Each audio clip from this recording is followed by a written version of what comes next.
Madame, Monsieur, bonsoir, bienvenue aux 20h. Les futurs chômeurs de 57 ans et demi devront chercher un emploi. Ils en étaient dispensés jusqu'à présent. C'est en tout cas ce que souhaite la ministre de l'économie et de l'emploi, Christine Lagarde. C'est une visite qui n'est pas passée inaperçue aujourd'hui à l'Elysée. Lionel Jospin était invité par Nicolas Sarkozy à parler d'Europe en vue de la présidence française de l'Union. L'ancien Premier ministre nous en dira plus. Il est notre invité dans ce journal. Bonjour et à tout à l'heure. Bonjour. C'est une conséquence du pétrole cher. Les vols de carburant à même le réservoir se sont multipliés ces dernières semaines sur les poids lourds. Les siphonnages ont lieu dans des parkings et même sur des aires d'autoroute. Agence spatiale européenne recherche candidat pour marcher sur la Lune ou sur Mars. Cette petite annonce n'est pas une plaisanterie, c'est une très sérieuse campagne de recrutement ouverte à tous. Mais attention, la sélection sera rude. Les années passent et semblent n'avoir aucune prise sur elle. Line Renaud incarne ce soir sur France 2 une patronne de presse qui tente de rompre les liens incestueux entre médias et politique. Un sujet qui nous intéresse tous. On en parlera avec elle à la fin de ce journal. Elle est notre invitée. Bonsoir et à tout à l'heure.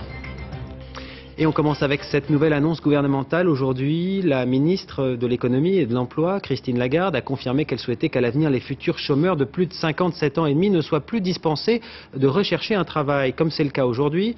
C'est une annonce, vous vous en doutez, qui risque de faire du bruit. Sophie Brune, Christophe Vignal. À 61 ans, cet ancien éducateur n'a pas encore droit à une retraite pleine, mais il ne parvient pas non plus à retrouver un travail. Il a donc demandé à être dispensé de recherche d'emploi. Depuis 3 ans et demi, il touche son allocation chômage sans pointer à la NPE. Quand on atteint 60 ans, 61 ans, ce qui est mon cas, on sait pertinemment qu'on ne retrouvera pas, puisqu'on a été mis dans ces mesures-là parce que trop vieux, trop cher. Voilà, tout simplement. Le motif, il m'a été dit par un employeur, il n'est pas dit par tous, mais on sait tous que c'est ça. Le système a été mis en place en 1985. Il concerne d'une part les chômeurs de plus de 55 ans qui ont déjà cotisé 160 trimestres ou qui touchent l'allocation spécifique de solidarité. D'autre part, les chômeurs de plus de 57 ans et demi, quel que soit le nombre d'années cotisées. Le gouvernement a l'intention de revenir sur ce dispositif. À une époque où on essaie de privilégier l'emploi des seniors, ce dont il sera question et que nous discuterons avec les partenaires sociaux, c'est la possibilité pour les demandeurs d'emploi qui, demain, s'inscriront comme demandeurs d'emploi, de continuer à pouvoir chercher du travail. Les associations de chômeurs associent cette nouvelle annonce à un autre projet du gouvernement, celui de radier des listes les chômeurs qui refusent 2 offres valables d'emploi. Si on lit avec les propositions qui vont être faites, tu refuses 2 emplois, tu es radié, on va se retrouver avec des gens qui, à 58 ans ou 59 ans, pourront être obligés de reprendre un emploi sous peine de se voir supprimer les allocations chômage qu'ils perçoivent. En France, moins de 40% des seniors travaillent. C'est un des taux les plus faibles de l'Union européenne. Et précision, cette dispense qui ne sera pas remise en cause, on l'a dit, pour les bénéficiaires actuels, concerne aujourd'hui 375 000 personnes en France. Nouvelle affaire d'agression dans une école. Les faits se sont pourtant produits à Pessac, en Gironde, commune qui n'est pas habituée à ce type de violence. Une enseignante a été violemment frappée par la mère d'un élève avec qui elle voulait s'entretenir au sujet du comportement de son enfant. Correspondance David Bazier, Sébastien Ondelat. Quand vous voyez une maîtresse qui est tombée à terre, je trouve que c'est quand même un peu fort. Choqués d'avoir tout vu, les enfants ont dessiné l'agression de leur maîtresse, frappée par la mère d'un élève qui n'a pas admis que son fils soit réprimandé pour des insultes. Ma maîtresse est tombée par terre et a pleuré. Une côte enfoncée, 8 jours d'interruption temporaire de travail pour l'institutrice. La mère de l'élève a été interpellée, c'est la seconde fois qu'elle agresse l'équipe éducative.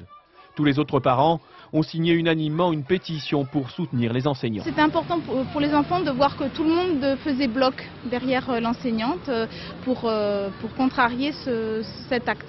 Il y a des cas difficiles et ça se retraduit dans l'école. Ça, c'est vrai que c'est obligé, mais bon, sur Pessac, il y a pas mal d'associations, d'institutions pour aider les familles et en aucun cas on doit en arriver là et ne pas punir, sinon c'est l'escalade.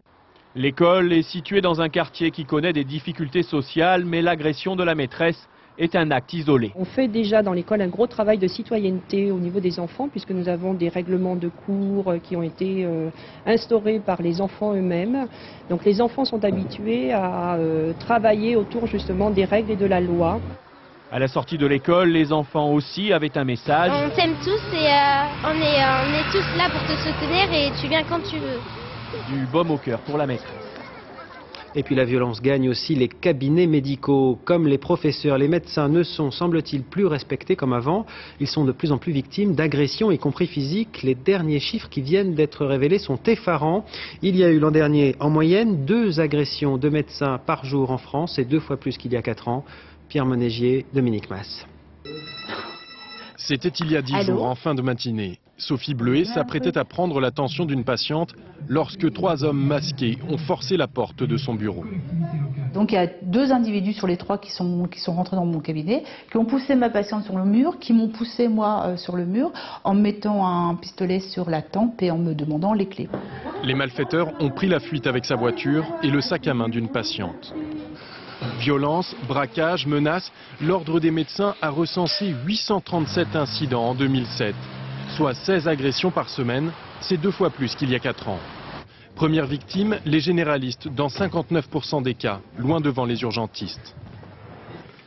Vous êtes essoufflé en ce moment? Non. Ce médecin a été victime de violences à 7 reprises. Pour lui, l'agressivité croissante des patients a une explication. L'impatience dans la salle d'attente. C'est de plus en plus important. Ils ne veulent plus attendre. Or, le problème, c'est qu'on est de moins en moins nombreux comme médecins. On a une charge de travail de plus en plus importante et on ne peut pas aller de plus en plus vite. C'est pas possible. Sinon, c'est plus une médecine correcte de qualité. Les syndicats réclament davantage de moyens et de personnel pour mieux gérer les salles d'attente, tandis que de plus en plus de médecins optent pour la vidéosurveillance. Nouveau drame de l'alcool au volant à Vienne, dans l'Isère. Le chauffeur du poids lourd n'avait pourtant pas le sentiment d'avoir trop bu, mais son alcoolémie dépassait le seuil autorisé et il a semble-t-il expliqué son manque de vigilance. Il a refusé une priorité à une moto. Ces 2 passagers, 2 jeunes policiers âgés de 24 et 29 ans, sont morts sur le coup. Les 6 pirates présumés du Ponant qui ont pu être arrêtés sont en ce moment devant le juge à Paris. Leur garde à vue est terminée. Ils viennent tout juste d'être mis en examen pour détournement de navire, arrestation et séquestration. 2 de ces hommes ont été formellement identifiés par les ex-otages. Par ailleurs, on sait désormais que 200 000 $ sur les 2 millions de la rançon versée ont pu être retrouvés à bord du véhicule dans lequel ils ont été arrêtés. Les malfrats suivent aussi les cours de bourse. Après les vols de métaux et de matières premières, il semblerait que la dernière mode soit au siphonnage de carburant à même les réservoirs. Les poids lourds sont les nouvelles cibles de ce type de délinquance. De nombreuses plaintes ont été déposées ces dernières semaines par des chauffeurs qui se sont retrouvés à sec sur un parking ou même sur une aire d'autoroute. Olivier Théron, Olivier Prédhomme à Nice. Une fois le plein fait, ce réservoir de 1000 litres est une vraie tirelire. Il y en a pour plus de 1000 € de carburant, protégé uniquement par un bouchon. Les vols sont de plus en plus fréquents. Les transporteurs, déjà en difficulté à cause des prix du carburant, encaissent mal cette nouvelle dépense. Déjà qu'on a un gasoil qui est exponentiel et qui nous coûte très cher, on n'a pas trop de moyens pour endiguer le vol dans nos réservoirs, puisque si on met des antivols, les antivols sont contournés puisqu'ils nous percent directement les réservoirs et ils récupèrent le gasoil. Le montant de ces vols est difficile à chiffrer, mais il est loin d'être négligeable. Les voleurs, équipés de pompes, siphonnent de grandes quantités de carburant sur les aires d'autoroute ou même dans les dépôts des sociétés. Vous pouvez vous rajouter, je demande la consigne au chauffeur, c'est ne fermez plus la clé, au moins on ne rachète pas des bouchons. Au moins c'est la petite économie qu'on peut faire. Ils sont même allés jusqu'à nous pousser la plaisanterie, à m'inscrire une fois, merci sur le réservoir. Les transporteurs ont renoncé à déposer plainte. Le vol de carburant est impossible à prouver. Si on additionne tout, la concurrence étrangère, le prix du gasoil et les vols, ils sont de plus en plus nombreux à s'interroger sur l'avenir de leur société. C'est une conséquence de l'abaissement du plafond de ressources pour accéder à un logement HLM. Les moins défavorisés, des favorisés si l'on peut dire, des défavorisés, n'auront plus accès à ce type d'habitation. Pourtant, les nouveaux exclus de ces listes d'attente ont beau refaire leur compte, ils ne voient pas comment ils vont s'en sortir. Reportage à Montpellier, dans l'Hérault, Hélène Vergne, Gilles Roufineau. Elle a beau faire et refaire ses comptes, Evelyne Arnaud n'obtiendra pas de logement social. Avec un peu plus de 1 500 € par mois, elle se retrouve aujourd'hui au-dessus du nouveau plafond de ressources décidé par l'État. Un logement social, c'était un peu d'oxygène, ça me donnait environ 150 € de plus sur mon budget. C'est une mesure qui, une fois de plus, frappe les gens qui n'ont pas une situation, je veux dire, qui ont une situation très moyenne.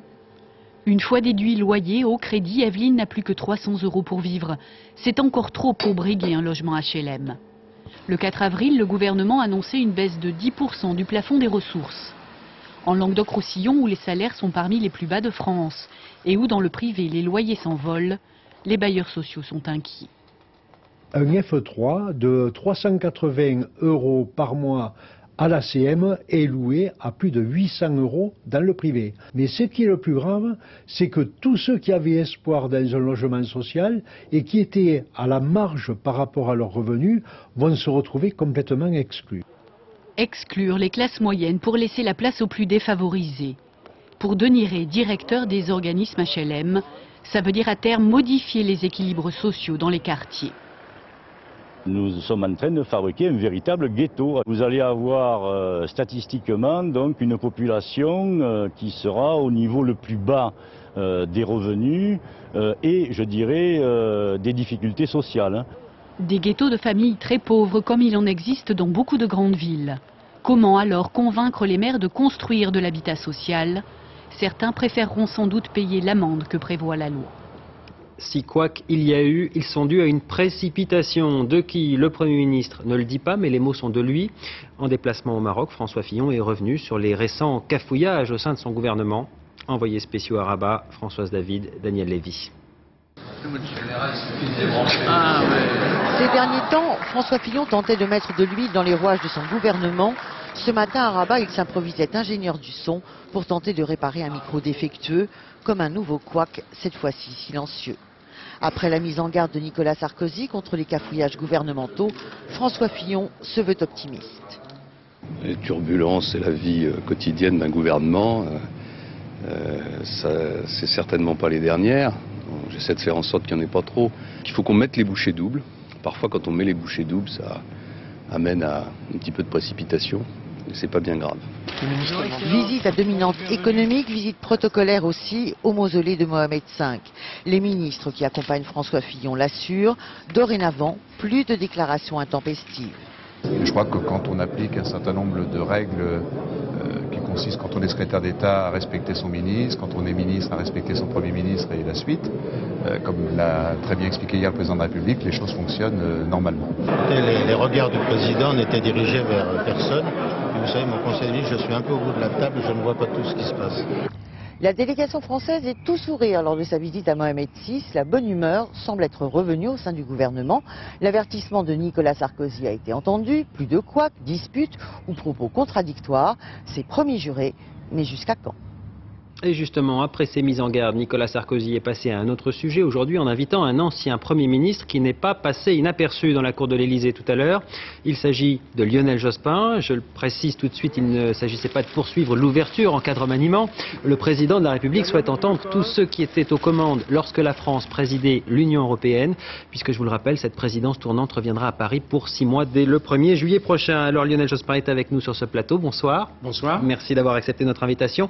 Première question toute simple, ça s'est bien passé, l'ambiance était bonne avec Nicolas Sarkozy? Oui, l'entretien était tout à fait courtois et même cordial. Et moi, j'ai eu la possibilité, puisque le président de la République avait souhaité m'entendre en tant qu'ancien Premier ministre, ayant conduit avec un président de la République, Jacques Chirac, une présidence européenne de la France, avait souhaité m'entendre. Je lui ai dit courtoisement, mais aussi franchement, ce que je pensais sur les 4 grandes priorités de la présidence française: énergie, climat, immigration, sécurité, défense et agriculture. Et puis je lui ai dit aussi qu'au-delà de ces 4 priorités, il y avait 2 grands thèmes, à mon avis, sur lesquels la présidence française devrait prendre des initiatives. Le premier, c'est celui de l'Europe sociale. Si on veut réconcilier les peuples avec l'Europe, il faut que la dimension de l'Europe sociale, du progrès social, reste présente, notamment tout le thème des services publics.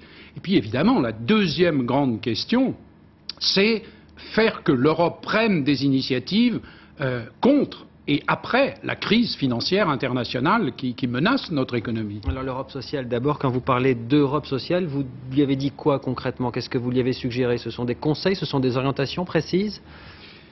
Eh bien, il y a quand même un certain nombre de sujets, la question des salaires minimums, la question du travail précaire, si vous voulez, qui doivent être discutés au sein de l'Europe. Et donc, je lui ai dit que cette dimension qui appartenait à ce qu'on appelait la stratégie de Lisbonne, qui avait été lancée d'ailleurs quand j'étais au gouvernement, et qui reposait sur 3 grands thèmes: la nécessité de développer l'économie, la nécessité de préserver l'environnement, mais aussi la nécessité de faire que l'Europe reste une zone de progrès social. Je lui ai dit que la France n'oublie pas dans sa présidence cette dimension. Là, vous parlez quand même de sujets politiques. Est-ce que c'était le sens de ces questions? J'imagine que pas tout à fait.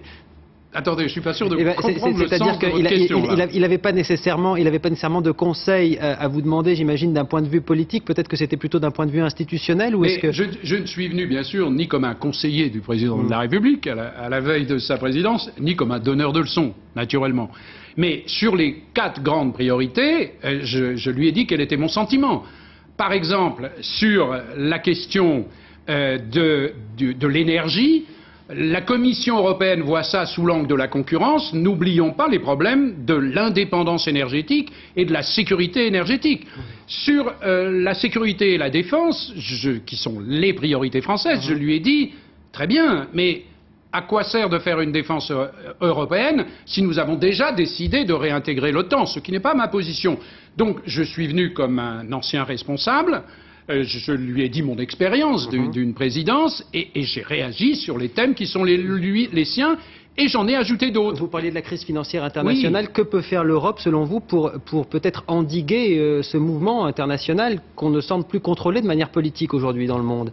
On se rend compte maintenant que le système capitaliste, qui est le seul à exister depuis la chute du mur de Berlin et la disparition du communisme, est peut-être le seul, mais il n'est pas forcément le meilleur système, ou disons, il faut continuer à le réformer. Alors concrètement, à l'échelle européenne, 3 000 milliards de dollars ont disparu en quelques mois à cause de cette crise financière, avec un impact maintenant sur ce qu'on appelle l'économie réelle, c'est-à-dire les salaires, les logements, le niveau de l'activité économique et le chômage. Il ne faut pas laisser cette bulle financière énorme nous menacer. Tout le monde est d'accord sur le constat, mais concrètement? Eh bien, concrètement, d'abord, n'oublions pas que nous avons un directeur général du FMI qui s'appelle Dominique Strauss-Kahn et qui est français. Et socialiste. Peut-être pourrait-on s'appuyer un peu sur les travaux du FMI. Puis il faut que la France prenne des initiatives. J'ai entendu que le Premier ministre Gordon Brown, le Britannique, disait qu'il fallait agir. Alors, agissons.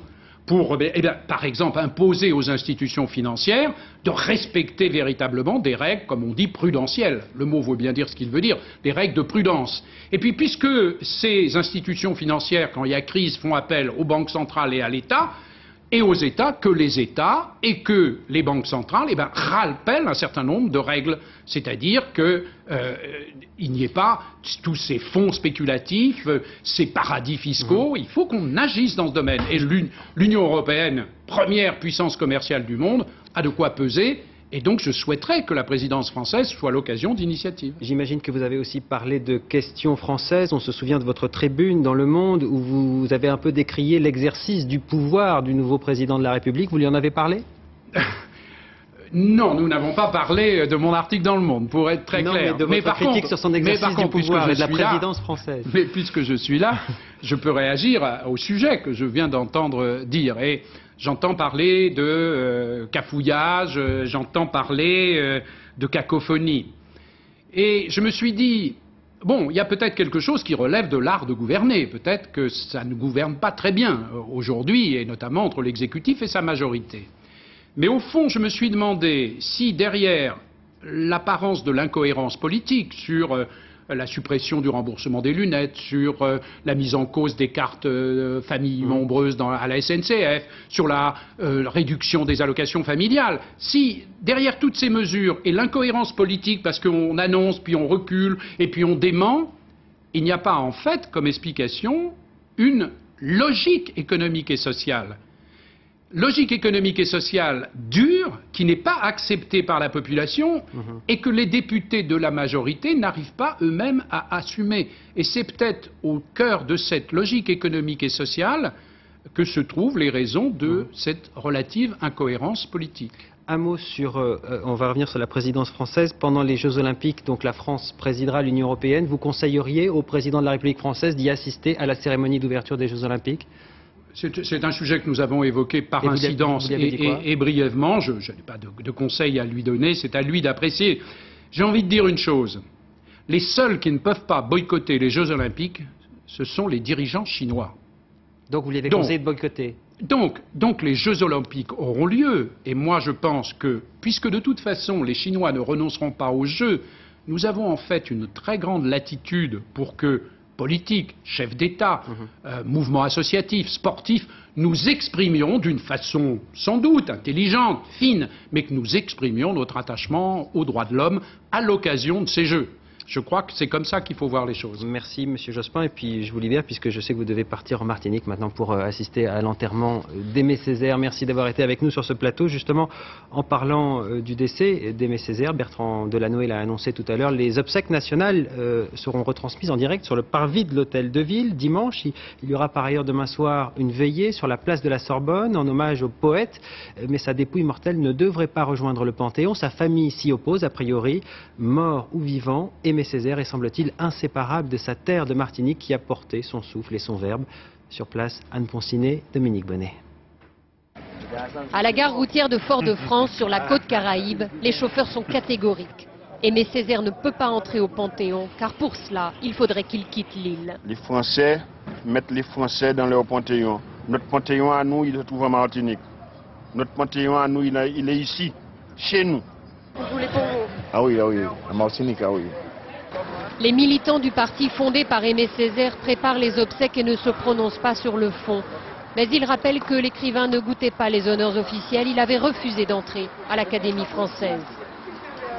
Non, il avait expliqué encore une fois qu'il n'avait pas besoin d'honneur, qu'il avait fait ses textes et que ça lui suffisait largement et qu'il n'avait pas besoin particulièrement d'avoir des honneurs. N'empêche, disent certains, la personnalité d'Aimé Césaire, son combat manquerait aussi au Panthéon de la nation française s'il n'y reposait pas. C'est l'opinion de cette députée européenne. Nous ne pouvions pas, pendant un siècle, presque un siècle, affirmer que la pensée de Césaire a fait infléchir un certain nombre d'idéologies entre le monde noir et l'Occident. Et maintenant ne pas l'affirmer, de l'inscrire dans du marbre. En dernier ressort, c'est au président de la République d'en décider. Nicolas Sarkozy qui doit assister aux obsèques après-demain dans ce stade. Mais il semble que la famille de l'écrivain ne soit pas favorable à son transfert au Panthéon. Et en attendant les obsèques nationales, les Martiniquais vont de leur côté rendre hommage à Papa Césaire, comme il l'appelait. Des cérémonies sont prévues ce soir à Fort-de-France. On retrouve tout de suite Anne Poncinet qui se trouve devant la maison du poète. Son commentaire a été enregistré il y a quelques minutes. La dépouille mortelle de Aimé Césaire se trouve toujours ici derrière moi, dans son domicile sur les hauteurs de Fort-de-France. Ses proches ont veillé sur lui toute la nuit et dans l'intimité et pour la dernière fois, puisque d'ici 1h30, vont commencer les commémorations officielles. D'abord une grande procession dans un certain nombre de quartiers de Fort-de-France avec des étapes qui sont autant de références aux différents aspects de la vie publique de Aimé Césaire, le professeur, le militant, le maire. Et puis ensuite, chacun pourra aller se recueillir une dernière fois devant le cercueil du grand poète dans un des stades de Fort-de-France. Et puis autre hommage ce soir au poète de la négritude. Il a été rendu par Jacques Chirac. L'ancien président entretenait des relations soutenues avec Aimé Césaire. Il a tenu à faire part de sa tristesse et de son émotion. On l'écoute. C'était un homme qui avait une extraordinaire capacité à juger les hommes, mais aussi à les aimer. Et qu'il exprimait en permanence. Moi, je l'ai assez bien connu, même bien connu. J'avais pour lui une grande admiration, beaucoup d'estime. C'était un homme qui était capable de vous dire voilà où vous devez aller, voilà comment vous devez y aller. Et il l'a dit à ses compatriotes, il l'a dit à l'ensemble des Français, il l'a dit au monde. Et à cet égard, c'était un homme de très très grande envergure. Les droits de l'homme, on en a aussi beaucoup parlé à l'ONU. Aujourd'hui, c'était même le cœur du discours de Benoît XVI qui a pris la parole à la tribune lors de son passage à New York. C'est sa première visite dans cette ville et c'est la 3e fois dans l'histoire qu'un pape est reçu au siège des Nations Unies. Et par ailleurs, le pape se rendra tout à l'heure dans une synagogue à l'occasion du début de la Pâque juive pour entamer un dialogue religieux avec le rabbin de cette synagogue. C'est presque une petite annonce que l'Agence spatiale européenne a passée. Elle cherche des candidats pour participer dans les années à venir à des missions sur la Lune ou sur Mars. Tous les candidats sont les bienvenus, mais attention, la sélection sera rude. Sur 50 000 candidatures, seulement 4 seront retenues. Patrice Pelé, Hervé Pozzo. Vous avez toujours rêvé de décoller depuis Baïkonour comme Claudie Aigneret, de vous entraîner dans la plus grande piscine du monde, ici à Houston? Eh bien, depuis ce matin, c'est possible, car l'Agence spatiale européenne recrute les astronautes de demain, ceux qui voleront vers la Lune et Mars. On demande à ces jeunes d'avoir un minimum d'expérience professionnelle dans un domaine opérationnel de type pilote, technique de type ingénieur ou scientifique de type médecin ou astrophysicien ou physicien des particules, et puis d'être très motivé. Car sur 50 000 candidats attendus, seuls 4 seront retenus. L'aptitude physique sera déterminante. L'horrible tabouret qui rend fou, la centrifugeuse dont on se souvient toute sa vie. Malgré cela, ils ont tous de bons motifs pour postuler à l'espace. C'est un peu l'étoffe des héros. Je suis curieuse, j'ai envie de voler dans l'espace, de voir la Terre d'en haut et d'être en apesanteur. Pour l'anglais, ça posera pas de problème. Pour le russe, je vais essayer de m'y mettre dans les jours à venir. J'aimerais aller dans l'espace pour pouvoir contempler l'univers comme peu de gens l'ont vu. Les grands noms de l'espace français sont associés à ce casting spatial. Je crois qu'à partir du moment où on a la vocation pour aller dans l'espace, il n'y a pas d'ambiguïté. On le sait, il n'y a pas besoin de poser de questions. Prêt pour le grand voyage? Si vous avez entre 27 et 37 ans, déposez votre dossier sur Internet auprès de l'Agence spatiale européenne. Les noms des 4 chanceux seront dévoilés à la fin de l'année. La nature est cruelle et l'homme se délecte parfois, semble-t-il, de cette cruauté. Chaque année, en Patagonie, au sud de l'Amérique du Sud, les orques, un animal très intelligent, dit-on, mais très féroce, s'adonnent à la chasse aux phoques. C'est un spectacle qui est devenu une attraction touristique. Gilles Marinet. Une plage en Argentine. Pour ces phoques, c'était il y a peu de temps encore un havre de paix. Et puis, l'orque est arrivé. D'ordinaire, ces baleines chassent en mer, mais celles-ci ont compris que le rivage de Punta Norte pouvait leur permettre de s'emparer des proies en s'échouant. Ces orques ont appris à retourner dans l'eau en s'appuyant sur leur nageoire caudale, une technique que les mères transmettent patiemment aux petits. On a constaté que 60% des petits sont parvenus à apprendre la technique de l'échouage pratiquée par les adultes. Il est possible qu'avec le temps, tous y parviennent. Les orques sont capables d'inventer des méthodes de chasse selon les circonstances. Dans les mers froides, par exemple, ils créent des vagues pour faire tomber les phoques des blocs de glace. À Punta Norte, le festin des baleines tueuses attire trop de touristes. Si nous accueillons trop de monde, les éléphants de mer vont fuir. Malgré les attaques, ce n'est pas une bonne chose. Et les orques n'auront plus de nourriture. Quelques groupes d'orques seulement dans le monde maîtrisent l'échouage. Une technique dangereuse pour ces baleines de plusieurs tonnes qui ne survivraient pas longtemps hors de l'eau. Plus reposante, cette autre image de la nature. En cette saison, les cigognes sont revenues dans la Nièvre. Elles annoncent donc le retour des beaux jours, enfin. Et les dernières morsures du froid n'ont, semble-t-il, pas réduit leur nombre. Elles sont de plus en plus nombreuses. En Alsace, par exemple, on comptait 150 cigognes il y a 60 ans. On en dénombre plus du double aujourd'hui. Son ouverture annonce aussi le retour du printemps. Le gouffre de Padirac dans le Lot vient de rouvrir au public. C'est l'un des plus grands sites souterrains d'Europe. Il attire chaque année 350 000 visiteurs. Antoine Gaveau, David Bress. C'est les vacances et il pleut partout en France, alors mieux vaut trouver refuge.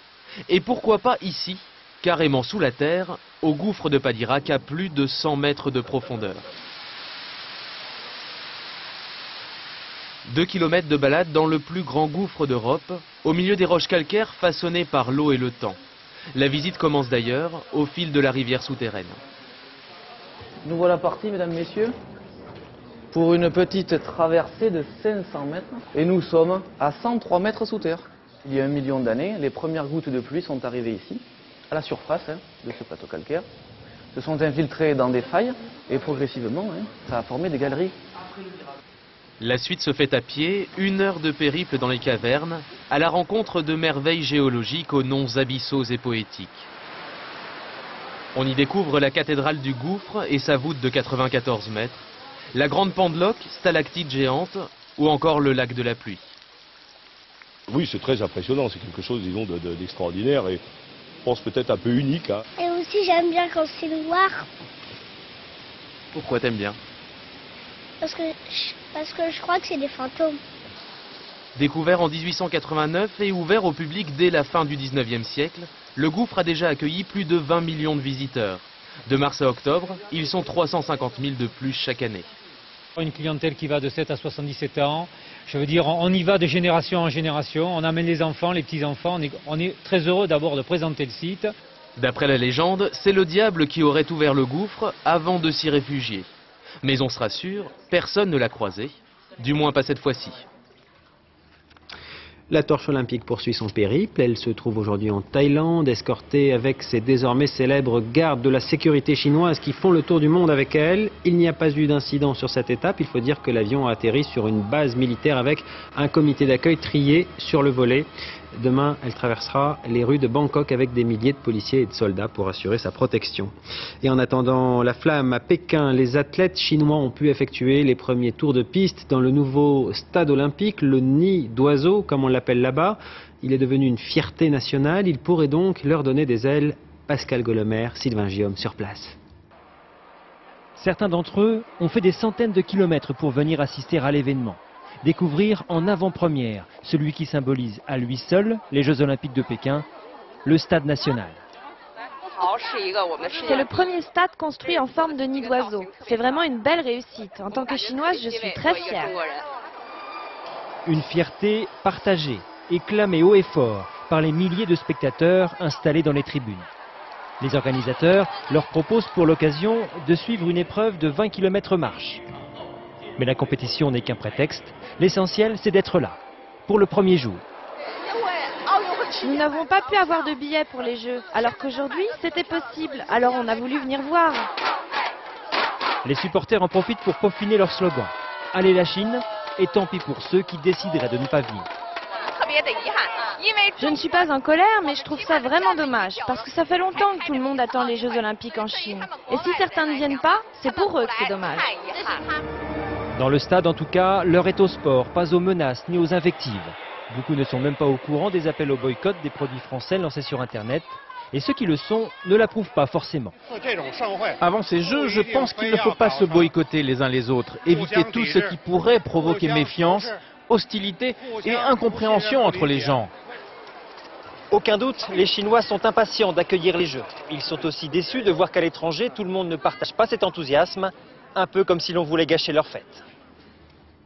Et toujours en sport, le rugby perd un de ses piliers, au propre comme au figuré. Peter De Villiers a annoncé qu'il mettait un terme à sa carrière. À 35 ans, le joueur du Stade français aura tout de même totalisé 69 sélections avec le 15 de France. C'était il y a 20 ans, jour pour jour, Pierre Desproges tirait sa révérence. Il avait inventé ce que l'on appelle aujourd'hui le politiquement incorrect. Il faut dire qu'il avait le don et le talent de rire de tout, y compris à la télévision. Et comme c'est un talent qui se perd, nous avons décidé de lui rendre hommage, l'hommage qu'il mérite, Abdel Mostefa. Tout petit et déjà cet air chafouin. J'étais ce qu'on appelle un enfant prodige. Un enfant précoce. Comme Mozart, tiens. Mozart était tellement précoce qu'à 5 ans et demi, il avait déjà composé le boléro de Ravel.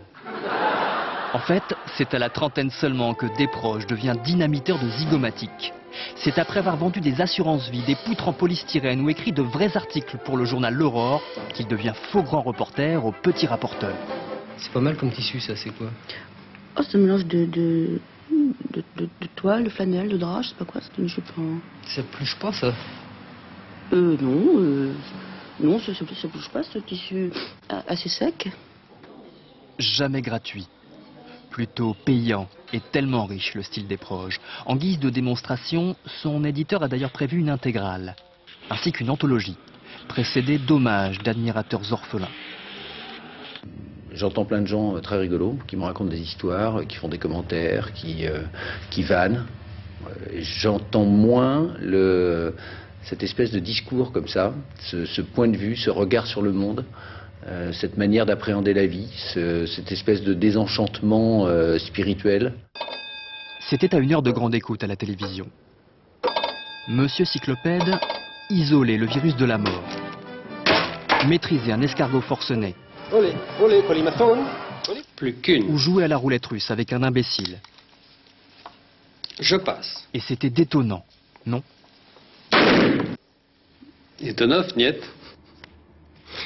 Pour vous, en avant-première, voici l'affiche du Festival de Cannes 2008. Une création de Pierre Collier, inspirée d'une photo de David Lynch. Voilà qui donne le ton de ce 61e Festival de Cannes qui démarre le 14 mai prochain. En attendant, la fiction événement, c'est ce soir sur France 2, juste après ce journal, avec les 2 premiers épisodes du Silence de l'épervier. Lynn Renaud y joue le rôle d'une patronne de presse qui veut sauver le journal familial et qui va aussi devoir rompre les liens incestueux avec les pouvoirs politiques locaux. Cela se passe dans la région bordelaise.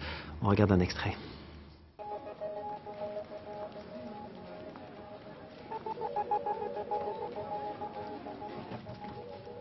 Merci. Merci d'être venu.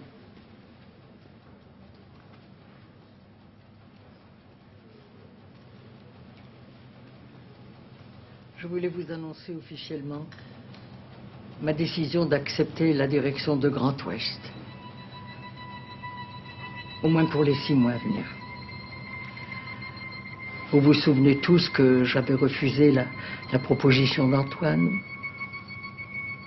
Mais aujourd'hui, les circonstances ont changé. Christine a été assassinée. Assassinée. Son avion a été saboté.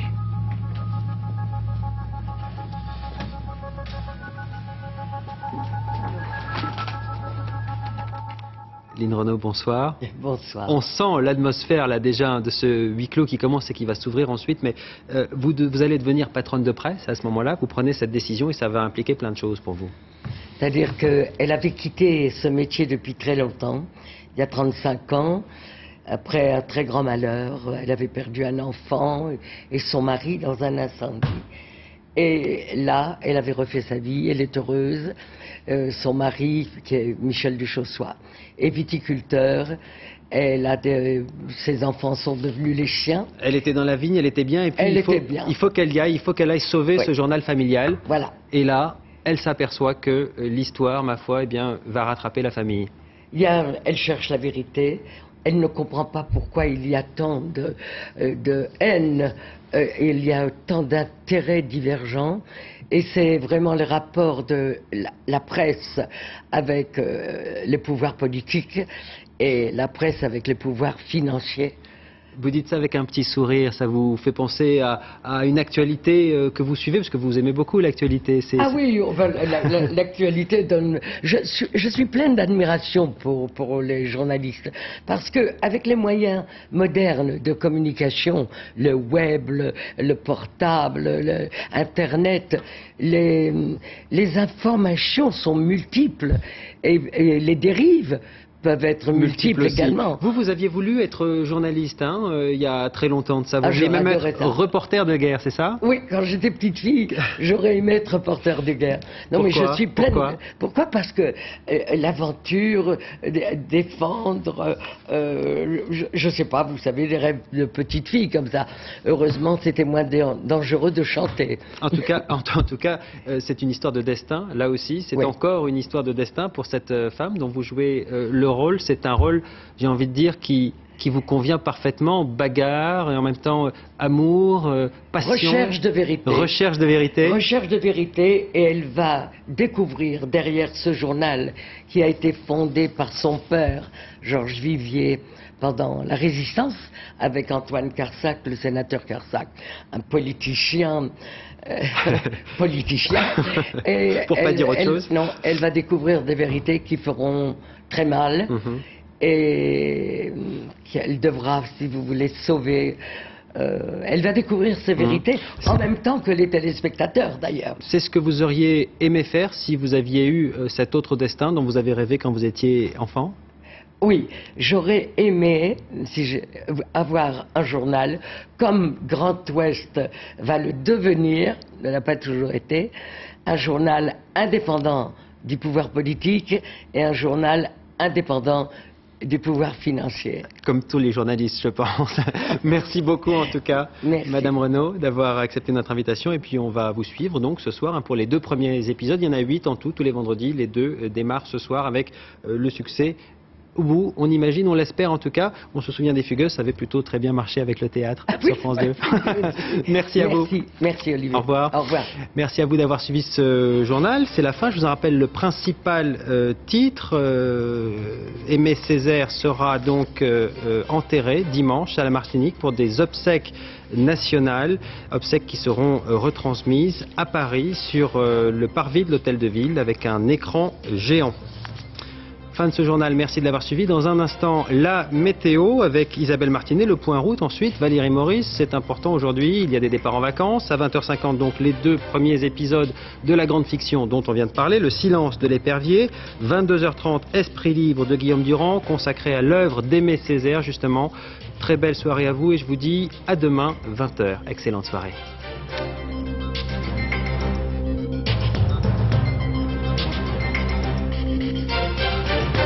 L'info en continu, c'est aussi sur France2.fr.